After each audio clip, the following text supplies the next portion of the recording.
சகரியா 2ஆம் அதிகாரம் 10வது வசனம். பாபிலோனிய சிறையிருப்பிலிருந்து திரும்பி வந்த இஸ்ரவேல் ஜனங்களுக்கு தங்கள் எதிர்காலம் கேள்விக்குறியாக இருந்த நிலையில் தேவன் கொடுத்த ஒரு அருமையான வாக்குத்தத்தம். நாமும் வாழ்க்கையில் பலவித கஷ்டங்களையும் சவால்களையும் சந்தித்துக் கொண்டிருக்கலாம். சில நேரங்களில் நம்மை நாமே தனிமையாகவோ அல்லது நம்பிக்கையற்றவர்களாகவோ உணரலாம். ஆனால் கர்த்தர் நம்மை விட்டு விலகுவதில்லை. அவர் நம் நடுவில் வாசம் பண்ண விரும்புகிறார் என்பதை இந்த வசனம் உறுதி செய்கிறது.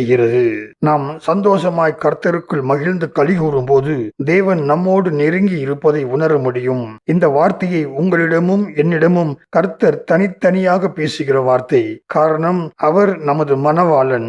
ஆம், அவர் நம்மை பார்த்துதான் பேசுகிறார். அவர் எப்படி நம் நடுவில் வாசம் பண்ணுவார்? முதலாவதாக, அவருடைய பரிசுத்த ஆவியின் மூலம் நம் மத்தியில் நம்மோடு கூட இருப்பார். இரண்டாவதாக, அவருடைய வார்த்தையை நாம் தியானிக்கும் போது அந்த வார்த்தையின் மூலம் அவர் நம் மத்தியில் இருப்பார். மூன்றாவதாக, நாம் விசுவாசிகளாக ஒன்று சேர்ந்து தேவனை ஆராதிக்கும் போது அவர் நம் மத்தியில் வாசம் செய்கிறார். இதுவும் அவருடைய வாக்குத்தத்தம் தான். ஆகையால் நாம் ஒருவரை ஒருவர் உற்சாகத்தோடு ஜெபிக்கும் போதும் தேவனை ஆராதிக்கும் போதும் அவருடைய பிரசனத்தை நாம் அனுபவிக்க முடியும். அந்த அனுபவம் நம்மை சமாதானத்திற்குள் நடத்தும் என்பதில் மாற்று கருத்தில்லை. ஜெபிக்கலாம். பரலோக தகப்பனே, நீர் வந்து நம் நடுவில் வாசம் செய்வேன் என்று சொல்லி எங்களை மகிழச் செய்கிறீர். நன்றி செலுத்துகிறோம். தொடர்ந்து எங்களை வழிநடத்தும் கிருபை பொழியும். இயேசுவின் நாமத்தில் ஆமேன்.